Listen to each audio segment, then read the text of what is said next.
Hello friends, இன்றைக்கி நீங்கள் mini விலாகில் என்ன பார்க்குறீங்க அப்படின்னா, ஒரு ஹேர் பேக் நான் வந்து ரெகுலராக யூஸ் பண்ணுறேன் அப்படின்லாம் சொல்ல மாட்டேன். பட் எனக்கு டைம் கிடைக்கும் போதெல்லாம் இந்த ஹேர் பேக் யூஸ் பண்ணுவேன்.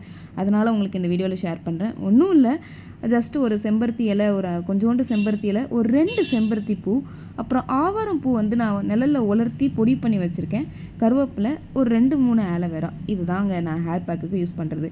இந்த ஆலோவேராவை மட்டும் நான் வந்து நல்லா மிக்சியில் கிரைண்ட் பண்ணிட்டேன். அது தோல்லாம் சீவிட்டு அந்த ஒயிட் கலர் அந்த பல்ப்லாம் எடுத்துட்டு மிக்சியில் கிரைண்ட் பண்ணிட்டு ஒரு கண்டெய்னரில் ஊற்றி வச்சுக்கிட்டேன். இதை வந்துட்டு வீக்லி ஒன்ஸ் நம்ம வந்து மாற்றிக்கலாம். ஒரு வீக் ஃபுல்லாக இதை யூஸ் பண்ணிவிட்டு மறுபடியும் அடுத்த ஆலோவேரா எடுத்து இந்த மாதிரி கண்டெய்னரில் ஊற்றி வச்சு யூஸ் பண்ணிக்கலாம்.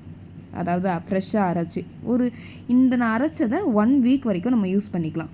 ஸோ ரிமைனிங் இருக்கிற ஆலோவேராவோட நான் வந்து இந்த செம்பருத்தி, அதுக்கப்புறம் செம்பருத்தி பூ, இலை, கருவேப்பிலை, அதுக்கப்புறம் ஆவாரம் பூ இதெல்லாம் போட்டு அரைச்சி ஹேர் பேக்காக போட்டேன்.